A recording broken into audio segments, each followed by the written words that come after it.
vile lota uma kadogo na mikam le egbe panke keme. Mele gba gba dans vile lota uma dogo na mi le egbe panke kenyu hawe. Je vous salue tous dans le précieux nom de notre Seigneur Jésus. I greet you all in the name of the Lord Jesus Christ. E gagné mon papa yure na mi benya kanotu. E nous vire koye matiba madon kujina miano viu katan kivieto Christo tou. La ba biba ko mbela mi gade magbe tu maufe amen vevela go o. Mi gade magbe tu maufe amen vevela go o. Que maufe amen vevenye nukao. Maufe amen vevia mi katami nyabe yenye nana fa keye mi matma flo e ne gbado ga lo anya me ga pe ga na temu aplo e nana sike mi matoflo la ye nya manu veve o chenami e yata mi mega de megbele egbo o enu gere nagbe amegelo le megbe dem le amanu veve agbo vonu si omi adoje si nye bena le hebitofe agbale eta wiri ke kukuya matema bolami bena ne khosemele amare siola matema jemaunu o ne khosemele siola matem ajemaunu o elabe amesiamesi teva magola ne khwesebe mauli e doit tefene amesio khone selekia tefele doa yenya leko yenya amalveve sikonami e ko ba edola khwa amalvevia to khosema alabe atan pofo ko menyenye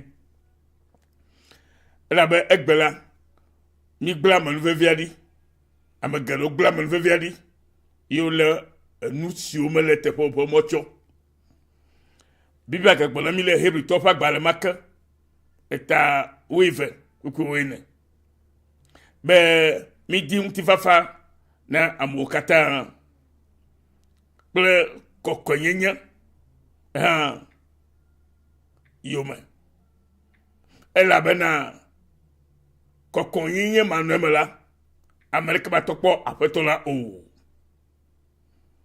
ye English gbabe make every effort to live in peace with everyone and to be holy. Without holiness, no one will see the Lord. Without holiness, no one can see the Lord. No one will see the Lord.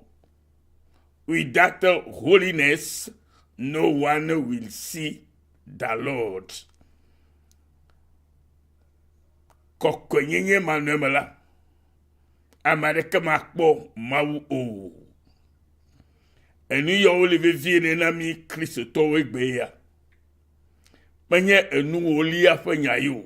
Ela nu oli abugla fie kabana ne mena nu oli ola makpo mau.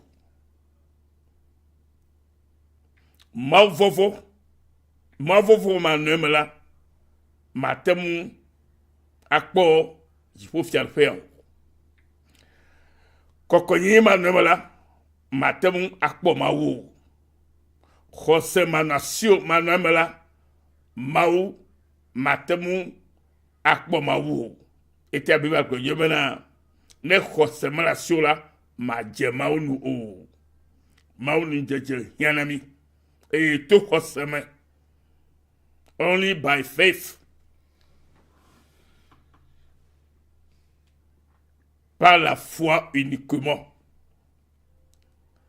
C'est pourquoi la Bible dit recherchez la paix avec tous et la sanctification, sans laquelle personne ne verra le Seigneur.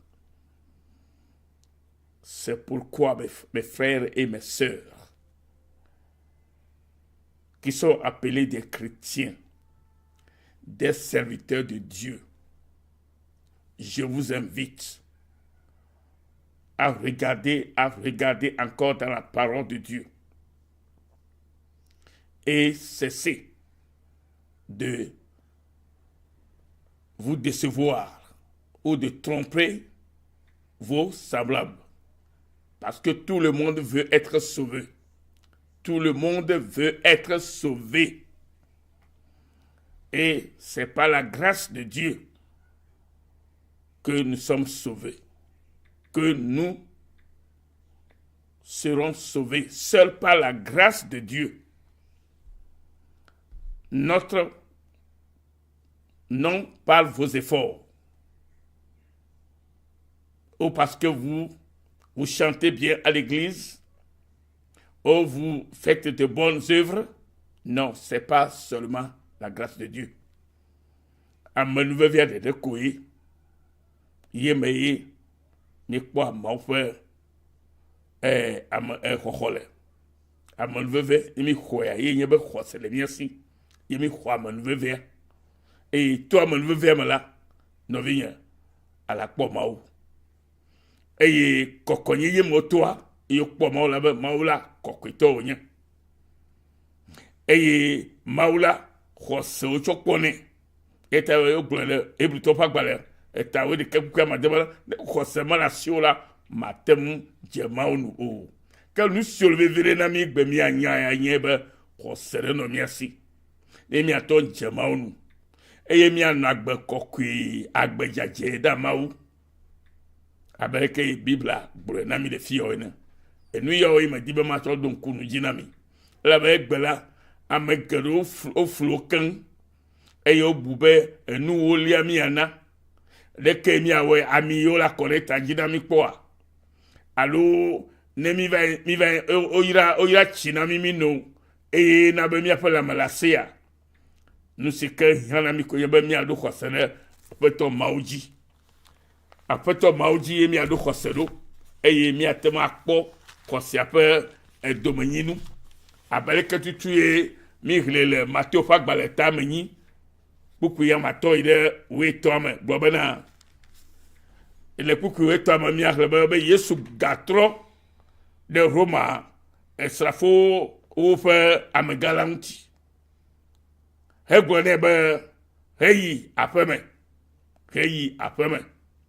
Nous si ne chosse be aten avame la eva be hoho e biba ko bele e imam pepe la hallelujah à sa fois fait dans la fait la messe hallelujah conseiller Christ kwa nami conseiller ma kwa nami conseiller que la sur le mau peut nyadia il a là à la kofofo il a là à la kokatutu. Et elle avait un poto yo. Et elle avait un potiridou. Le futoji. José. Mon frère Nyaye. Christo Yesu le Kaye. Et elle avait un Keteva Mogola. Na Kwesebe Mauli. Et amenuve ke Mauchovala Mila. To José Mala. A Hue. Et à vous. Il y avait un vous. La Bible a pour la mignonne bela. Mais que au demi. Mais maintenant étant affranchi du péché et devenu esclave de Dieu, vous avez pour fruit la sainteté et pour fin la vie éternelle. Bible pour la Bible bena esi azon et mi podene. Tu m'as pas nouveau là.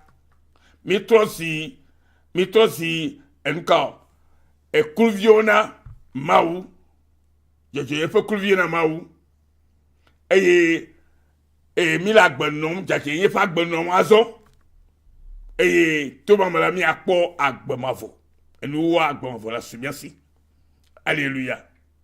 Et nous devons nous éloigner du mal et faire le bien, chercher et poursuivre la paix.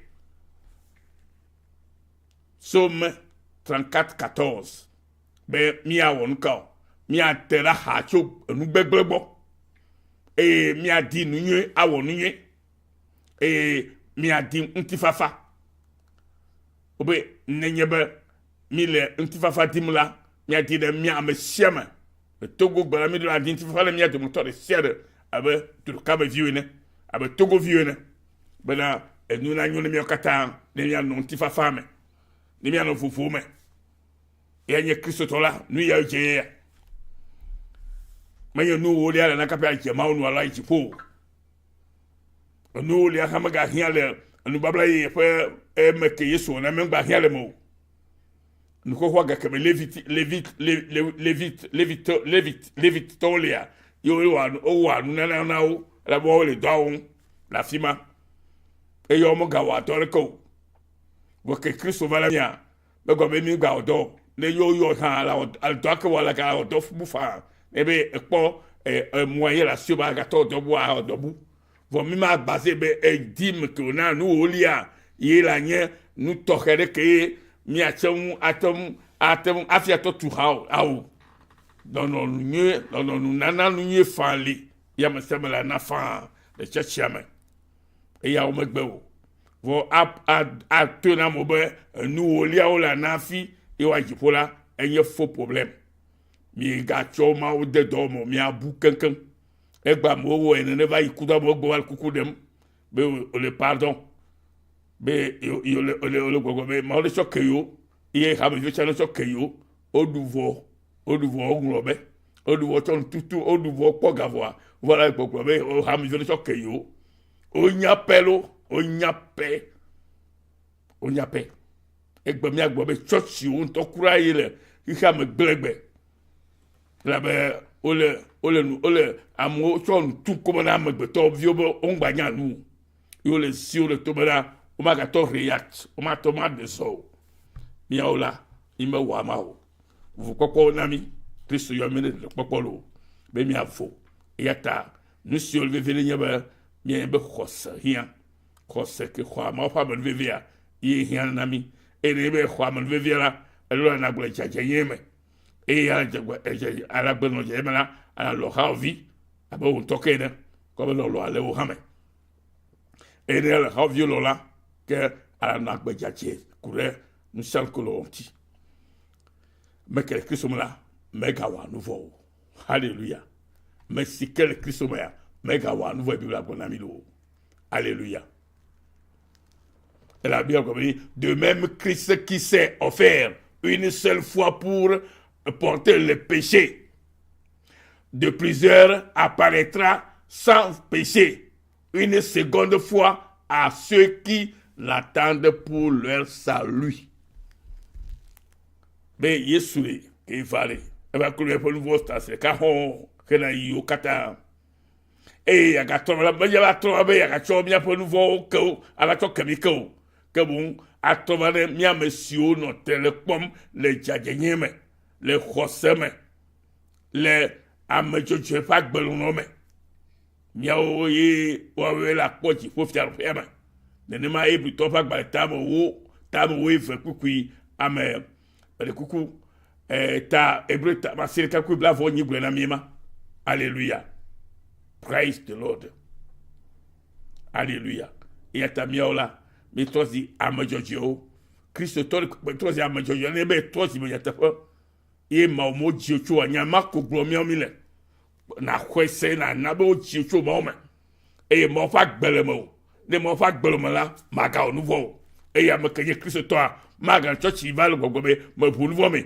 ma pour nouveau me e ma enye faux problème menye moyen menye le popo moyen Christ kule mi ta ka hon ba ya chov le popo va la mi chewa la mi hanya te fa na kwese kwa anagbejaje musse que le khosem là il a garanti agbejaje agbejaje non le Christ Yesuma que no vigne o ira que nous sommes ta signe bela khosena masio nous si ne khosebe avava mela eva menovo et na no agbejaje jojo ye fagbe nous te fo wema mega kpo nu hina ye be lu yibo de fudo untio de gamtio.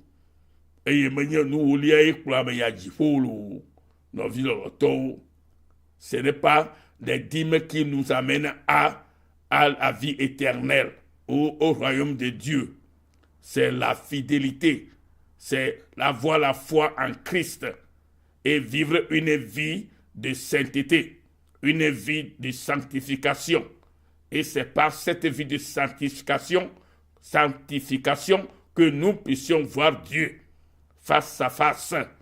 Nous puissions voir le Seigneur, comme la Bible nous l'a mentionné. Que le Seigneur vous bénisse. Ayez la foi et demeurez dans la foi et dans l'amour de Dieu, et que la paix de Dieu soit avec vous tous, au nom puissant de Jésus-Christ. Mon point de Kristo Yesu commun. Amen.